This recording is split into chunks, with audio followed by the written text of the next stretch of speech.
گھر نہیں ہے تو گھر مانگو، پیسے نہیں ہیں تو پیسے مانگو۔ بسم اللہ الرحمن الرحیم کا صرف 3 منٹ کا یہ وظیفہ آپ اگر کر لیتے ہیں، انشاءاللہ آپ کو اتنی دولت ملے گی، آپ حیران رہ جائیں گے۔ ایسے ایسے بندے دیکھے ہیں جو اس وظیفے کی برکت سے ہر مہینے 10 لاکھ روپیہ کماتے ہیں۔ اعوذ باللہ من الشیطان الرجیم، بسم اللہ الرحمن الرحیم۔ محترم ناظرین، بسم اللہ الرحمن الرحیم کا آج کا یہ وظیفہ آپ نے اس کو اچھے طریقے سے سمجھ لینا ہے اور اس کو اپنی زندگیوں میں شامل کر لو۔ آپ کی زندگی سے جتنی بھی نحوستیں ہیں، جتنی بھی بے برکتیاں ہیں، وہ ساری ختم ہو جائیں گی۔ گھروں میں سکون آ جائے گا، آپ کی دولت کی ٹینشن ختم ہو جائے گی، آپ کی حاجات پورا ہونا شروع ہو جائیں گی۔ آپ کی جو بھی مسائل ہیں، جو بھی مشکلات ہیں دولت کی وجہ سے، وہ کبھی بھی آپ کو تنگ نہیں کریں گے۔ آپ کا اپنا ذاتی گھر ہوگا، آپ کا اپنی ذاتی گاڑی ہوگی، کہیں پہ رشتہ کرنا چاہتے ہیں، کوئی بندہ نہیں مان رہا، تو یہ بہت ہی خاص عمل ہے۔ انشاءاللہ آپ کے تمام کام جو ہیں وہ سنور جائیں گے۔ محترم ناظرین، آج کل دیکھا گیا ہے، آج کل آپ کو بھی پتہ چل گیا ہوگا کہ وظیفوں کے اندر کتنی طاقت ہے۔ آج کل یوٹیوب پہ دیکھیں، ہر جگہ پہ سوشل میڈیا پہ دیکھیں، ایک رش بن گیا ہے، لوگ زیادہ متوجہ ہو رہے ہیں۔ کیوں؟ لوگوں کو چاہیے کہ ہاتھوں پر سرسوں جمانا، جب کام ہو جاتا ہے تو پھر بندے کا ذہن مطمئن ہو جاتا ہے۔ تو میرے بھائیوں، سب سے پہلے میں آپ کو یہ بات بتاتا چلوں، میرا رب آپ کو نظر نہیں آ رہا، وہ غیب ہے، پھر بھی آپ لوگ مان رہے ہیں۔ اگر آپ اندر سے اس کو ماننا شروع کر دیں، آپ کا ذہن ماننا شروع کر دیں کہ واقعی اللہ ہے جس نے یہ سورج کو طلوع کیا ہے، سورج کو غروب کیا ہے، خود مجھے پیدا کیا ہے، آپ کو پیدا کیا ہے۔ یہ جو میں بول رہا ہوں، میرے بولنے کی طاقت کس نے دی ہے؟ میرے اللہ نے دی ہے۔ میرے باپ کو کس نے بنایا ہے؟ اللہ نے بنایا ہے۔ مجھے بیٹے کس نے دیے ہیں؟ اللہ نے دیے ہیں۔ یہ سارا نظام کائنات کا کس نے بنایا ہے؟ اللہ نے بنایا ہے۔ تو جب آپ کا ذہن مطمئن ہوگا تو پھر اس دنیا کے اندر یقیناً آپ حق رکھتے ہیں کہ میں توحیدی ہوں۔ اگر آپ توحیدی اپنے آپ کو کہتے ہیں کہ میں توحیدی ہوں، میں اللہ کو مانتا ہوں، میں نبی کو مانتا ہوں، میں لا الہ الا اللہ محمد الرسول اللہ کو مانتا ہوں، پھر آپ کا اندر بھی اس بات کو ماننا چاہیے۔ قرآن بھی تو مانو۔ ایک بندہ، اس کو جب میں نے بتایا کہ آپ اپنے سینے پر ہاتھ رکھ کر آنکھیں بند کر کے، یہ سینہ اللہ کا گھر ہے، دل ہے، ادھر روح ہے، دل میں اللہ کا گھر ہے جہاں پہ اللہ رہتا ہے، آپ کا وجود اللہ نے بنایا ہے، تو اللہ کو بڑی محبت ہے اس بندے سے۔ اللہ نے قسمیں اٹھا کر قرآن پاک میں فرمایا ہے اور بتایا ہے کہ باقی ساری کائنات کو بنایا تو کن کہا، کن کہتے رہے، بنتی گئی، سب کچھ ہوتا گیا۔ لیکن جب اپنے بندے کو اللہ نے بنایا تو اللہ نے کن کا لفظ نہیں استعمال کیا، اللہ نے قسمیں اٹھائی ہیں قرآن میں۔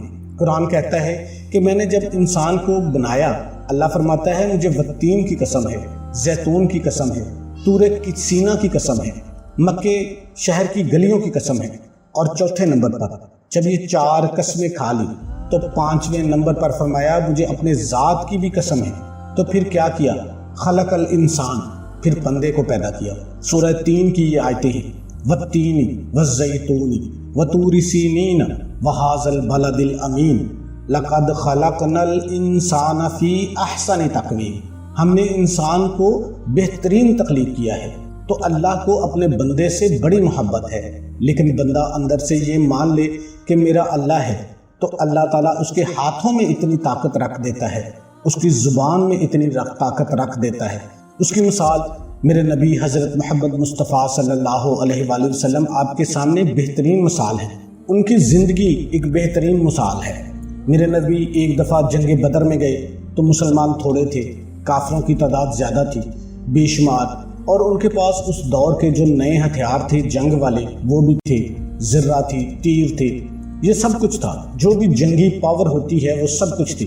میرے نبی نے جب دیکھا، لیکن ان کے اندر اللہ پاک کی طاقت تھی، ان کو اللہ تعالیٰ پر اتنا یقین تھا اپنے رب کے اوپر، انہوں نے صرف سجدے میں جا کر صرف یہی کہا، میرے اللہ ہماری مدد فرما۔ یہ تھوڑے سے میرے مسلمان ہیں، یہ کافر ہزاروں کی تعداد میں ہیں، اگر آج انہوں نے ان مسلمانوں کو شہید کر دیا تو آپ کا نام لیوا بھی اس دنیا میں کوئی نہیں ہوگا۔ پھر میرے اللہ نے اسی وقت آسمانوں سے فرشتے بھیج دیے، فرشتوں کی ایک بڑی جماعت بھیج دی۔ میرے بھائی، اللہ کے پاس بڑی طاقت ہے، اس کے پاس اتنے فرشتے ہیں۔ اگر آپ کو بھی کسی چیز کی ضرورت ہے تو آپ میرے اللہ سے مانگو۔ میرے پاس پیسہ نہیں ہے تو پیسوں کے انبار لگ جائیں گے۔ میرے رب نے آرڈر دینا ہے، اس نے کہنا ہے بس اس کو دے دو، اللہ نے کہنا ہے اس کو دے دو، پھر آپ کو پتہ بھی نہیں چلنا یہ کہاں سے ہو گیا ہے۔ تو جب جنگ شروع ہوئی تو ادھر مسلمان تھوڑے تھے، کافر بہت زیادہ تھے۔ کافر اس وقت ناچتے تھے کہ آج ہم ان کو نہیں چھوڑیں گے، دندناتے پھرتے تھے۔ پھر ان کو یہ نہیں پتا تھا کہ اوپر سے آسمانوں سے اللہ نے فرشتوں کی جماعت بھیج دی۔ جب جنگ شروع ہوئی تو آپس میں تو جنگ کا پانسا ہی پلٹ گیا۔ مسلمانوں کے ہاتھ جو تلوار تھی، جو کچھ تھا، اس وقت وہ ایک اگر درخت کی ٹہنی بھی کسی کافر کے اوپر مارتے تھے تو وہ 2 ٹکڑے ہو جاتا تھا۔ تو میرے بھائی یہ اللہ کی فوج تھی، کافروں نے بھی یہ دیکھ لیا تھا۔ آج بھی کافر اس بات کو مانتے ہیں کہ جس دن مسلمان ان کا جذبہ ایمانی جاگ گیا، جس دن یہ اکٹھے ہو گئے، ہماری خیر نہیں ہے۔ تو اس طرح باتیں بہت لمبی ہو جاتی ہیں۔ تو آج کا جو وظیفہ ہے اس کا مین مقصد صرف یہی ہے کہ آپ نے مانگنا اللہ سے ہے، آپ نے اللہ کو وحدہ لا شریک مان کے اس وظیفے کو کرنا ہے۔ آپ کسی بھی وقت اس وظیفے کو کر لو، کوئی ٹائم کی پابندی نہیں ہے، لیکن رات کو سوتے وقت اگر آپ اس وظیفے کو کریں گے تو اس کا زیادہ آپ کو فائدہ ہوگا۔ اور اس وظیفے کی میرے تمام ان بہن بھائیوں کو اجازت ہے جو ویڈیو کو مکمل دیکھیں گے، ویڈیو کو لائک کر دیں گے اور کمنٹ سیکشن میں اپنا نام لکھ دیں گے۔ چینل پر نئے ہیں تو چینل کو لازمی سبسکرائب کر لیں۔ آپ نے سب سے پہلے باوضو ہو جانا ہے، پاک صاف حالت میں اس وظیفے کو کرنا ہے۔ آپ نے اعوذ باللہ من الشیطان الرجیم اور بسم اللہ الرحمن الرحیم صرف 3 دفعہ پڑھنا ہے، اس سے شیطان مردود آپ سے دور ہو جائے گا۔ اس کے بعد آپ نے نبی کریم صلی اللہ علیہ وآلہ وسلم کی ذات اقدس پر درود پاک پڑھ لینا ہے۔ برکت کے لیے میرے ساتھ بھی ایک دفعہ مل کر پڑھ دیں۔ اللہم صلی علی محمد وعلی آل محمد کما صلیت علی ابراہیم وعلی آل ابراہیم انک حمید مجید۔ اللہم بارک علی محمد وعلی آل محمد کما بارکت علی ابراہیم وعلی آل ابراہیم انک حمید مجید۔ درود شریف پڑھنے کے بعد آپ نے سورہ کوثر کو صرف 3 مرتبہ پڑھنا ہے۔ انا اعطیناک الکوثر فصلی لربک وانحر ان شانئک ھو الابتر۔ اس کے بعد آپ نے ایک تسبیح بسم اللہ الرحمن الرحیم کی کر لینی ہے۔ اپنا ہاتھ اپنے دل کے اوپر رکھ کے آپ نے ایک تسبیح بسم اللہ الرحمن الرحیم کی کرنی ہے۔ اس کے بعد آپ نے دوبارہ پھر درود شریف پڑھ لینا ہے۔ درود شریف پڑھ کے اپنے رب کے سامنے دعا مانگو۔ گھر نہیں ہے تو گھر مانگو، پیسے نہیں ہیں تو پیسے مانگو۔ نبی کریم صلی اللہ علیہ وآلہ وسلم کی نقل کرو، اپنے اندر ایک چیز تو پیدا کرو کہ اللہ میں تیرا بندہ ہوں، میں آپ کے سامنے جھک رہا ہوں، تو مجھے جو چاہیے اللہ تجھے پتہ ہے، تجھے بھی پتہ ہے کہ جو میری ضروریات ہیں، اللہ کو بھی پتہ ہے کہ میرا بندہ مجھ سے مانگ رہا ہے۔ ایک باپ جب سامنے ہوتا ہے تب بیٹا اس کے سامنے جب مانگتا ہے تو باپ اسی وقت اس کو دیتا ہے۔ تو میرا رب کئی باپوں سے، کئی ماؤں سے زیادہ محبت کرتا ہے۔